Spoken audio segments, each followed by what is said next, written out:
Hello world, hello Philippines, and hello Tabugon. So, we're on our way sa Banyan Cold Spring. So, nice kayo magpabugnaw kita.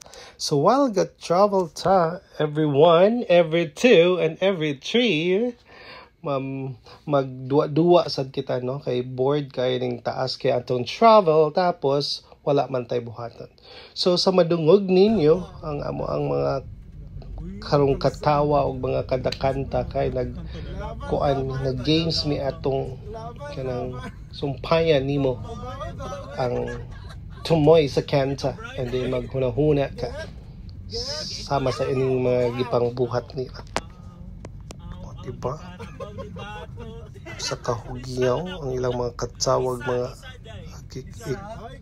O diba? Paminawan ni sa kamanagang katalentado, no? Ayaw, no? Kahugyaw pa.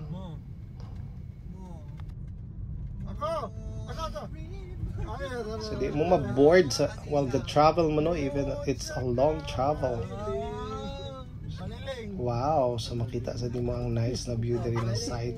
Sa right side niya is dagat. Actually, pwede na dyan mo mahapit dito.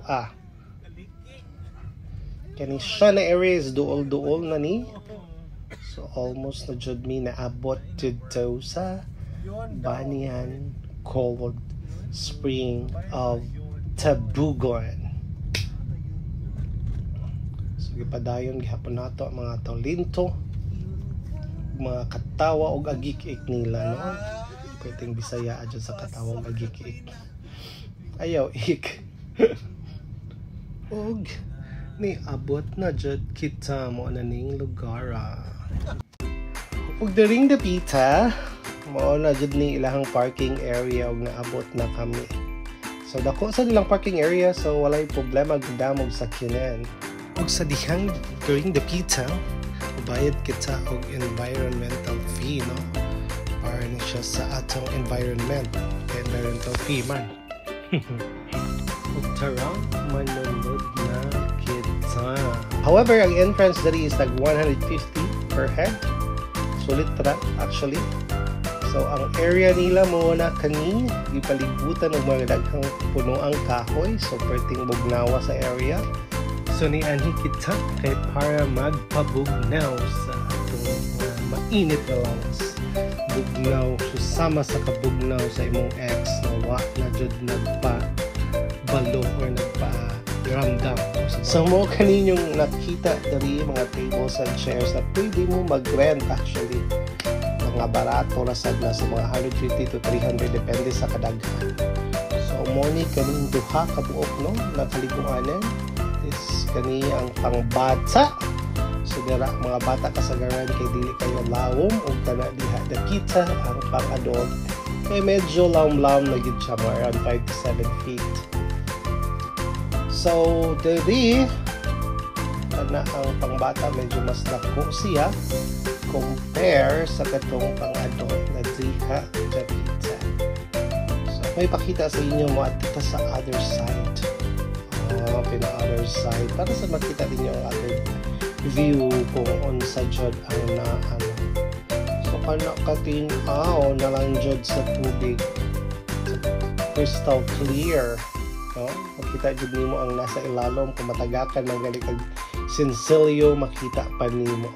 So moagi kita diri sa tunga, diri ang agihanan padung sa tabok ug maghinay-hinay lang kita basin madainhasta. Ay, pagisaya sa term or ma-slide ta. Alright, so kani katinaw na lang gyud og kabugnaw. Malamang bugnaw jud ni kay Cold Spring man. So kana, so very nice. Pwede jud ka diri magpalutaw-lutaw og uban pa, pero make sure lang nakabalo ka mo langoy kay of course kuan man ni siya kanang dili man sama sa dagat na mulutaw ka, pero tigin awag yun. O tungod sa kahoy, dili jud init rinis kay perting inita sa panahon aning panahon sa pag-travel namo. So diri ang main tubod or spring, no. Diha gid siya ning gawas ang water, di reserve ni nila dili ni paliguan. And then mo dagay day siya. Grabe ang mga term na dagay day. Ayo day. Tapos padung diha. And padung dito sa ikaduha until adto sa dagat. So actually na pansin na ako na medyo parat gamay ang water, no. Siguro na mix na ni siya sa kaduolong pud siya dagat. However, more on fresh. So mo to siya guys, o kanina area di ay pagpauli na namo. So niagi mi actually going mi Gabriela Banyan, no. So niagi mi ang lugar. First time yun ako nakita na nagkaingin diri, nagsunog og kanang mga sagpot. Siguro tam na nililag mga tubo kay daghan kay tubo diri nga area. So pretty jud na kong hugyawa kay Diyos ko, nag-hire mo din sila fire vendor para lang magkaingin diri, no. So mo kini ilang gi-hire na taga Fire Nation, kahugyaw na lang jud ning lugar na fire vendor. So maura ka to, daghang salamat buyers.